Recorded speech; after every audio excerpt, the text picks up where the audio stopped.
It's boldly hopped, it's pale, it's brimming with tropical character. Today we're drinking POGO.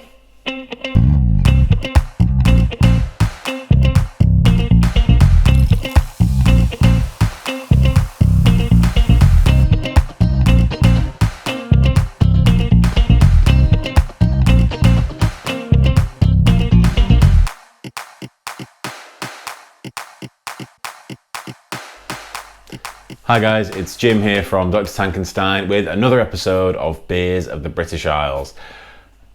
In this episode, I'm going to be drinking POGO, a tropical pale ale from Wild Beer Co. So this, like I said, is a pale ale. It's 4.1%. It has 20 IBUs, which I think is quite low for a pale ale, in my opinion. Something I used to talk about a lot back in the day was the bitterness to alcohol or bitterness to gravity ratio.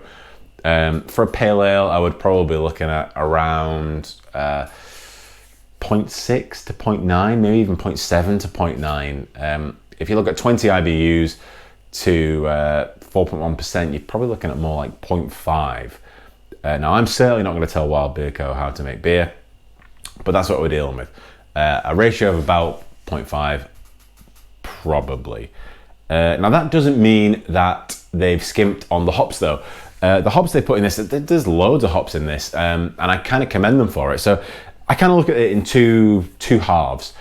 You have Cascade, Summit, and Simcoe, and I think that they're going to provide sort of a lemony, citrusy, grapefruity, that kind of generic kind of hop flavor that you sort of need in a beer.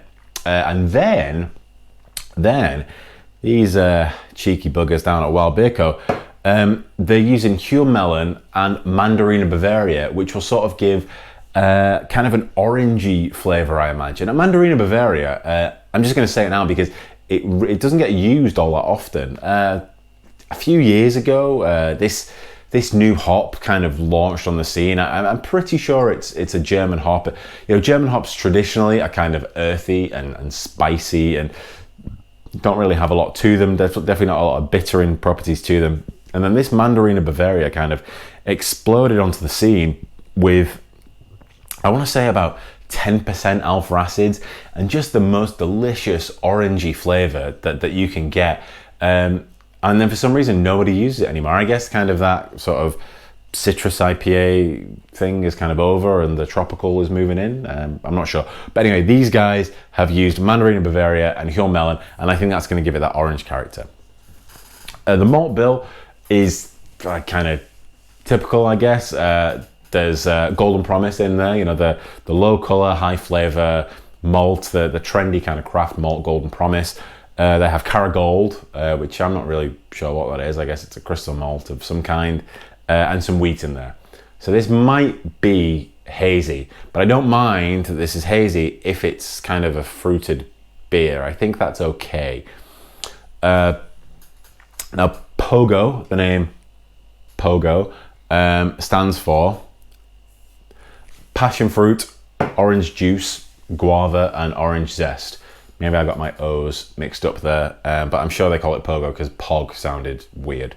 So they squeezed an extra orange character in there. That's what it stands for, and they've put all that stuff in there too. There's passion fruit juice, there's guava juice, there's orange zest, so all that's in there too. So these are all good decisions that they've made so far. You know, good malt bill, excellent hop profile in my opinion, and good fruit additions. I'm not sure on the fact that they've used lactose in it, and I'm not quite sure why you would use lactose in it.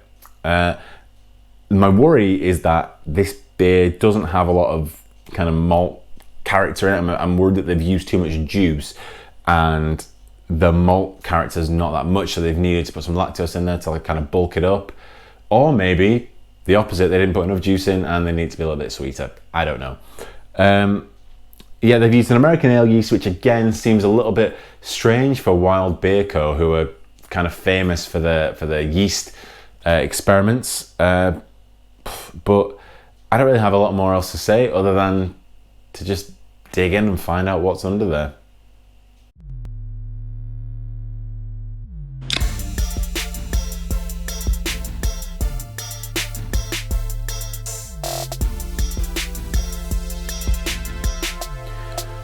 Right, we're all poured in. Nice cold glass of POGO, or POG, if you want to condense the oranges down. It looks pretty good from where I'm standing. It's very pale in colour, and the head retention is good. Even in my glass, there's still a nice little halo of foam on it.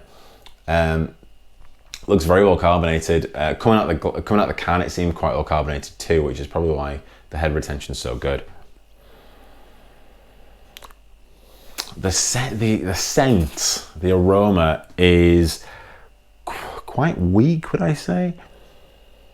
There is you can smell the passion fruit, but you really have to dig in there and look for it.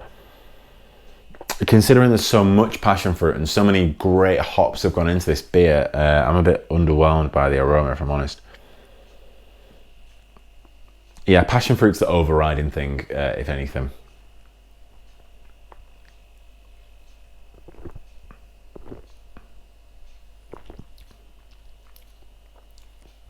I guess we have that situation again where the carbonation is fooling you into thinking that it's bitter, but that's quite nice. I think once you first drink it, you're kind of swamped with that really good carbonation, and then that sweetness kind of washes over your mouth, and it's quite nice. It's very, I don't want to say juicy because that has a connotation of something else nowadays, but it's very fruity.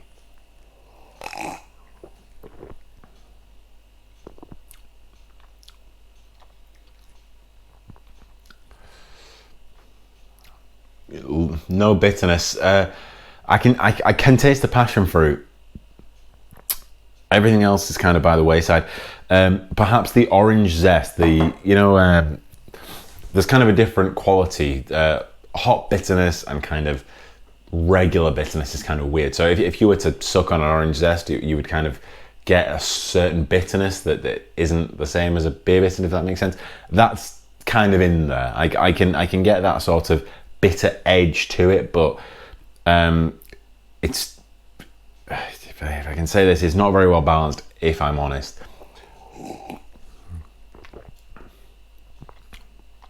A little too sweet. Passion fruit is very strong.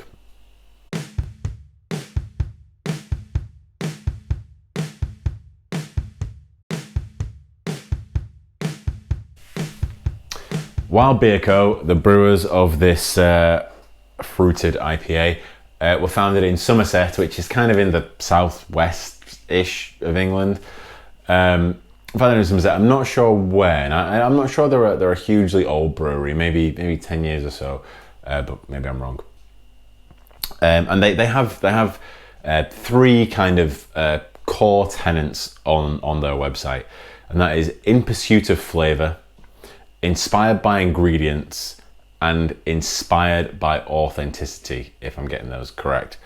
And I will say that this is one of the few breweries that I wholeheartedly believe them on their kind of mission statement or their claims in this respect. These guys, so this beer, this POGO is fine, but in a world of kind of hazy IPAs and dessert stouts, these guys are putting out some real interesting beers, and they aren't for everyone, if I'm honest. They really, you might be put off by some of them, as I am, if I can be honest. Most of their line I'm probably never going to drink, but I admire them for doing it, because they're always kind of pushing the boundary. They're always doing something cool and interesting, often with fruit, but always with yeast also. They're always trying to incorporate all those ingredients, inspired by ingredients, like I said earlier. I wholeheartedly agree. If you're ever in Bristol, so the Somerset Brewery is kind of miles out. You can get a bus to it, but the far easier way to kind of visit them, I guess, is they have a tap room in Bristol, which I have been to. And And I have a funny story about, I ordered some frickles, which are fried pickles, which obviously isn't a real word. But I ordered some frickles and they didn't show up, and hilarity ensued. So get down to the tap room and try them out, because it's an intimidating brewery because everything's kind of unique, but you can go there and get a third of everything and your mind will be blown in one evening about what beer can be.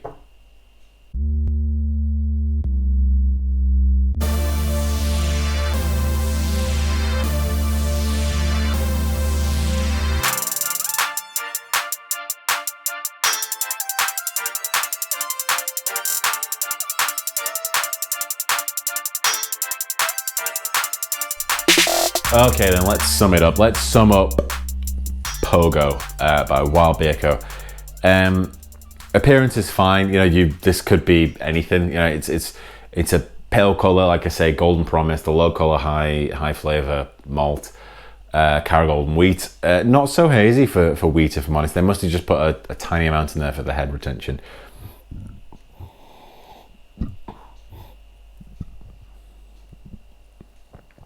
The aroma is swamped by passion fruit.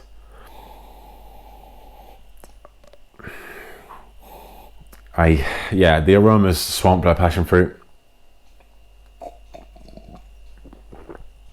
The palate is kind of, the palate alleviates that a little bit because of the intense carbonation, like I mentioned earlier. But by and large, this is a passion fruit beer. Is it a pale ale? I guess it's a pale ale. If I was looking for a pale ale and I got this, I'd be disappointed, but you know, what else are you gonna call it? This is very passion fruity. I think they overdid it and they underdid the balance a little bit. You know, all those beautiful hops I mentioned in the first section of the show, where I was quite excited to see how they would interweave with each other.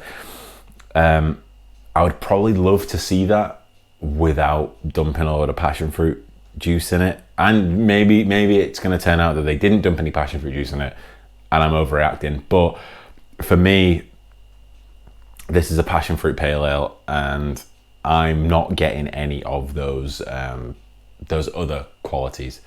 But if you like passion fruit, head on down to Morrisons, I think I got this one from, and grab yourself a POGO by Wild Beer Co. As you're doing it, stick on Fashion is Danger by Flight of the Conchords.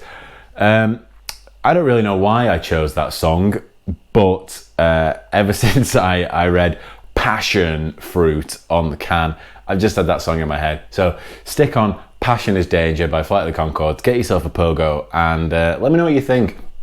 Because when I review a beer, and this is kind of my conclusion, my conclusion's a bit sort of one-sided, I always want to know what people think. So please let me know what you think of this beer. If you like it, definitely let me know. If you dislike it, also let me know in a nice way.